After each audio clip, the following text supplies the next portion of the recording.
Okay, we are recording, and for starters, if you don't mind, give me your name again and title as well. Yes, it's Border Patrol Agent Justin Castrejon, Justin, last name Castrejon.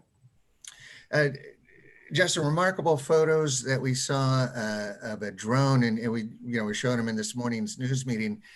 Pretty fascinating for those of us who aren't experienced, in what you guys see every day. Can you tell us, first of all, just about what you discovered on a building in San Ysidro? Right. So as Border Patrol agents, we're never really surprised on what we see along the border. The smuggling organizations, their efforts to smuggle their illegal contraband into the U.S. This couldn't be more true than the drones that we're seeing. We're seeing a slight uptick this fiscal year in drone activity. Smuggling organizations utilizing these drones to go ahead and smuggle their illicit contraband into the U.S. Monday morning, maintenance worker there at Las Americas Mall discovered one of these drones on top of the building there that had apparently crash landed. It wasn't a successful smuggling route that was completed, but had crash landed for one reason or another on top of the building. It was discovered by one of the maintenance workers. Of course, he called authorities, as he should have done, and we responded and were able to seize that drone and the narcotics as well. In this case, it was 2.2 pounds of methamphetamine. Yeah, just from what you guys see, is this something that surprises you? That's a new arsenal in the narcotics weapon, to use a drone? So let me try to back up real quick. Sorry about that, Mark. So we have seen a slight uptick this fiscal year compared to FY20. I believe we saw one reported drone utilized in this fashion this year so far, fiscal year 21, which began October 1st of 2020. This is our 7th reported drone. So it is a slight uptick. We have seen it in years past. It shouldn't be surprising for people to know that who live along the border, if they do see these drones flying above, if they hear them at night, oftentimes these smuggling organizations will utilize the cover of darkness to go ahead and use this specific route of drug smuggling. So if people hear this drone fly overhead or actually see it, it really shouldn't surprise people, but it does, it does raise concern in the community that these you'll have drug smugglers working right in your backyard, essentially. So we encourage the public at all times to help us out, help out your community. If your community experiences some sort of drug addiction problem, you can almost guarantee that those drugs made their way into the U.S. through our southern border. Is this something now that Border Patrol agents are actively looking for?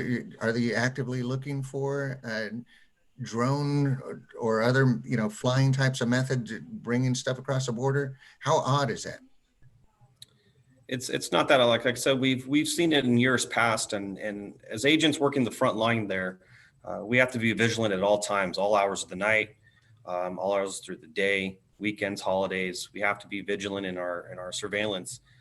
It's just another method that we have seen. Of course, we've seen drug tunnels here in San Diego. Our maritime event has picked up in the last 2 years. In fact, last year, our maritime events superseded any year that we've seen, with over 300 maritime events involving human smuggling and drug smuggling. So we have to be vigilant at all things, whether it be on the coast, up over our head, underground. We have to remain vigilant. Yeah, it's just pretty fascinating for us to see that latest effort and the amount that they tried to attach to the drone. Right. So it's that may have been the case in this instance, the payload that it was carrying. But we can, be sure that the smuggling organizations will stop at no end. They have unlimited resources, basically unlimited time to go ahead and smuggle their narcotics into the U.S. I'd like to mention Homeland Security investigations at this time. We work closely with them in the investigations portion of it, and we turn this narcotics and also the drone over to them for investigation. I believe Chris can speak more about that. Great. Let me pause down there. And we are recording once again. Chris, if you don't mind giving me your name and the title you'd like to see on the air. Okay, it's Chris Davis. First name Chris, common spelling with a C. Last name Davis, Davis. And I am Assistant Special Agent in charge with Homeland Security Investigations here in San Diego. Chris, what can you tell me about, this drone incident and how, common this may be becoming on our border region? Well, I'll certainly reiterate some of the things that Justin said from BP. He's certainly exactly on point. We certainly have seen drones are not new to the southwest border and certainly here to California, but we definitely have seen an uptick in seizures and what we've seen.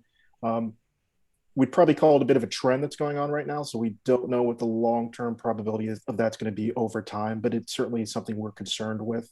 And we're concerned for multiple factors. Obviously, and Justin mentioned this before, this is just a new method. It's a new conveyance, right? So it goes into that long list of things that these organizations have been using. So whether it be, maritime, pangas, pleasure crafts. In addition, we're talking vehicles, whether it's cars or trucks coming through our ports of entry.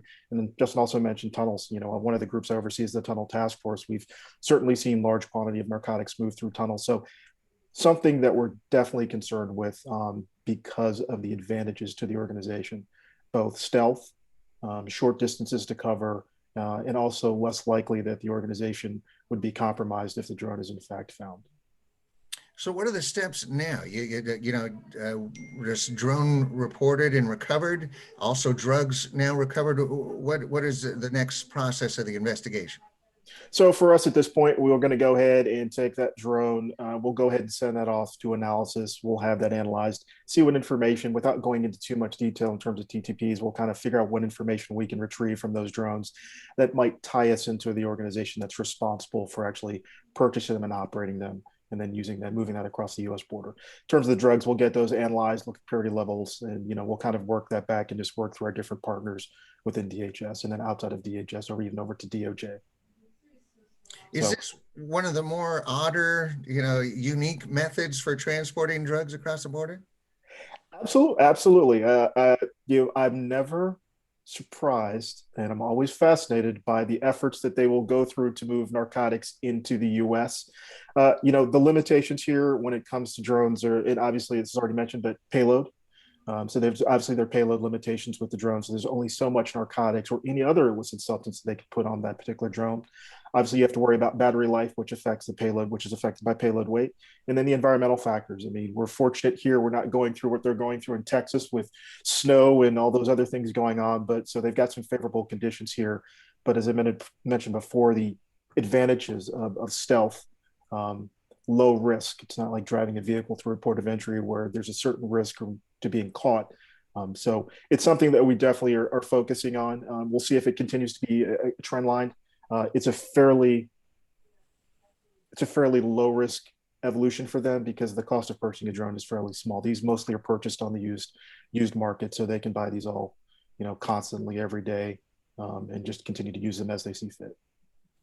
I believe Justin mentioned this is the seventh drone incident since October.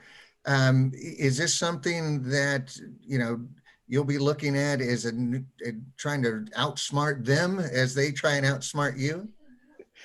Yes, we'll do our best. We're definitely going to work with our partners over at Border Patrol. They're used to these types of incursions, so we're going to kind of leverage our technology as best as we can, and that might include partnerships with which is a Department of Homeland Security, Science and Technologies. We'll figure out the best methods for at least combating these, and then we'll take forward those investigations and kind of move those forward. At the end of the day, we want to conduct a very thorough investigation and ultimately result, in arrests and in indictments and, only a conviction for the people responsible for this. And I think Justin mentioned this before, and it's important for us to say, it's a public safety issue. Obviously, you have narcotics flying overhead in public areas. It's not just the public. We really worry about kids finding these drugs. They're flying over public spaces. You have to worry about drones crashing. And the other thing is, they're flying in fairly restrictive airspace here. Obviously, as you may be familiar with here in San Diego, we have a lot of Customs and Border Protection has their air and marine operations. So they're constantly flying along here with military aircraft flying along here. And I can assure you that those transnational criminal organizations are not going through proper FAA procedures when they're flying those drones. So, public safety risk on multiple factors. That's what I was wondering as well. And either one of you can answer this.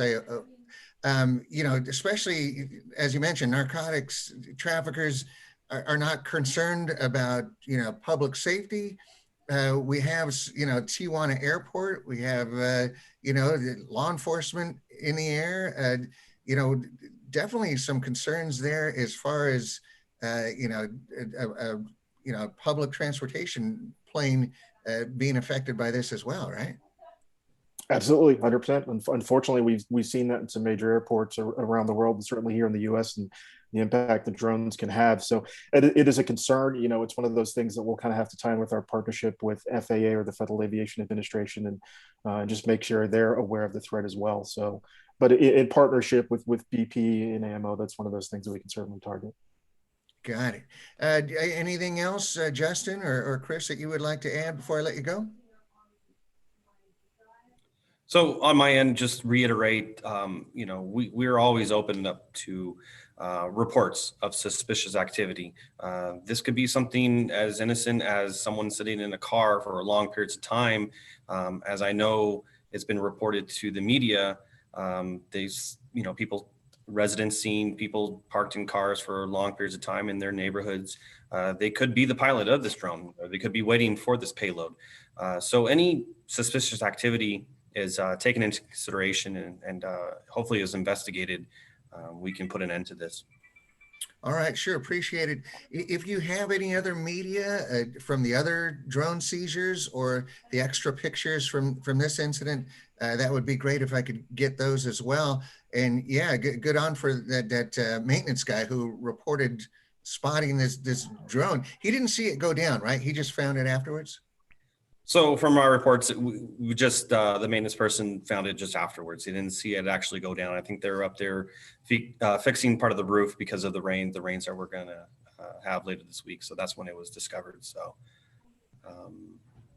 pretty much in a serendipitous fashion, but nevertheless, authorities came, luckily, as Chris described earlier, we found it, authorities found it, and not a child or a citizen. Yeah, good point. Good point. All right. Thank you, guys. Sure appreciate that. And we'll put this on the news. Thank you so much. Thank you very much. We appreciate your time.